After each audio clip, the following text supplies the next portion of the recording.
Hey, what's up, guys? Welcome to the channel. My name is Joey, and I've made previous videos about UFC 262 and UFC 263 and gone over the fight cards and just talked about, how great the entire main cards have been for the last two pay-per-views. And I was looking over UFC 264, and it is the same thing with UFC 264. As you guys know on my channel, I'm not one of these people that sits there and pretends, oh, this is a great fight card, even though it's not. I know a lot of MMA channels that do that. They pretend like it's a great card, even though it's not. But UFC 264, I was just looking over it, and it is an amazing card. So, first off, we all know the main event. We have Conor McGregor taking on Dustin Poirier in the trilogy. And this is a fight that means a lot. And there's so much at stake here because not only is there a potential title shot on the line here, which I don't necessarily think it should be for Conor, but also, this could be Conor McGregor's retirement fight. If Conor loses this fight and he gets stopped again by Dustin, I don't know where he goes from here, to be honest. I mean, what's he going to call for a fourth fight with Dustin? I just don't see that happening. And, he's a guy that has a lot of star power, and people are constantly talking about, oh, he's made so much money and this and that. If he gets stopped again, where does he go? He's probably just going to not fight again. Maybe he goes and fights Nate Diaz in the trilogy after Nate loses to Leon, if he does lose to Leon. But this is a fight that means a lot. Conor McGregor, regardless if you like him or hate him, he's the biggest star in the sport. And this could potentially be his last MMA fight. And I think a lot of people don't realize that. And for Dustin, if Dustin wins this fight, he is definitely going on to fight Charles Oliveira for the title next. So this is a massive fight. It's crazy how either guy could be going for a title next. And then also, this could be Conor McGregor's retirement fight. So I'm looking forward to this main event. I lean Dustin's way as far as my prediction in this fight. I think Dustin probably gets it done. But obviously, I'll do a full breakdown and prediction as we get closer to the fight. But people are probably going to call me crazy, but I also think some hardcore fans are going to agree with me. I am most excited for Gilbert Burns versus Stephen Wonderboy Thompson. This is a welterweight fight that I can really get behind. A lot of the welterweight fighters are just refusing to fight each other. Like, nobody in the top five really wants to fight each other.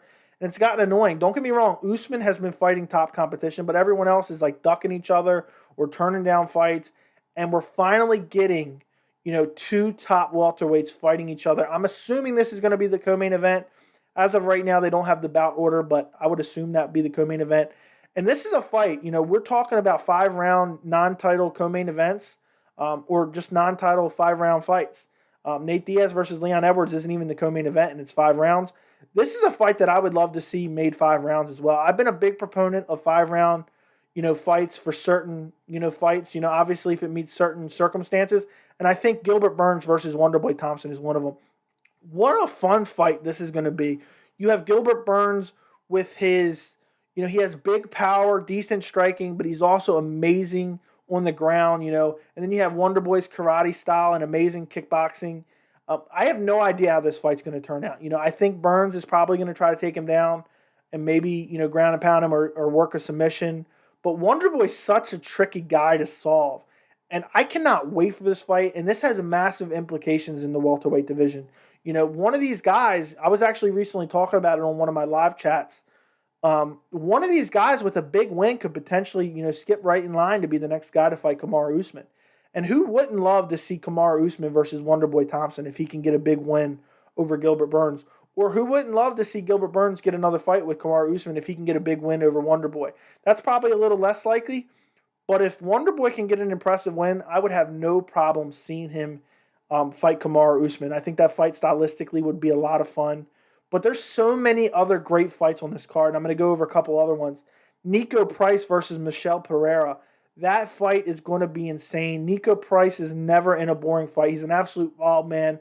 I'll never forget that upkick KO of James Vick where he just brutalized him with the upkick. That's the first time I ever seen a fighter drop and just think, oh my God, he may be dead. So Niko Price is just a wild man. And then Michel Pereira, everybody knows him. He's that crazy guy who's always doing backflips and stuff. He illegally kneed Diego Sanchez, got DQ'd for it. But the guy is just, fun to watch every time out. And I can't wait to see Michel Pereira, fight at UFC 264. And against Niko Price, I mean, the UFC, I wish be the first to shit on the UFC when they're making bad fights or fights that make no sense or bad matchups. whoever made Niko Price versus Michel Pereira deserves a raise because this is a phenomenal matchmaking. And, I love this fight. Then to top it all off, we have Sean Brady versus Kevin Lee. Sean Brady undefeated in the UFC. I think he's undefeated in his career. Very interesting up-and-coming welterweight prospect. I can't wait to see what he can do at the welterweight division. And he's fighting a known guy in Kevin Lee, and Kevin Lee's making his return to welterweight. He was at welterweight for a little while, then he went back down to lightweight. He fought Charles Oliveira last March and got submitted. And I just can't wait to see. This fight will tell a lot because Kevin Lee is one of those guys who has seemed like an elite fighter, but he's so inconsistent. He looks like in one fight he looks like he could be the champion, and the next fight he looks like he doesn't belong in the top 10. So I can't wait to see how Sean Brady will do against Kevin Lee. That'll be a good gauge of Sean Brady's skill level, considering we haven't really seen him fight anybody really known yet. And then Kevin Lee also, he's coming off ACL surgery, I believe, So it's exciting to see him, take a fight. And this is a dangerous matchup against Sean Brady. A lot of people are high on this guy.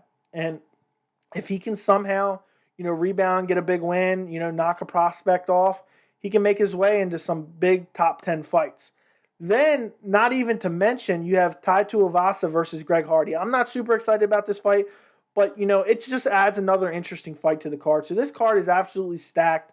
UFC 262 was stacked, 263 is stacked, and now 264 is stacked. Do me a favor. Leave me a comment and let me know what fight you're most excited for on this card. For me, it has to be Gilbert Burns versus Wonderboy. I love this fight. I can't wait for this fight. But I'm curious to see what everyone else thinks. So let me know in the comments. Also, do me a favor, like the video. Make sure you subscribe, and I'll see you in the next video. Thank you so much for watching.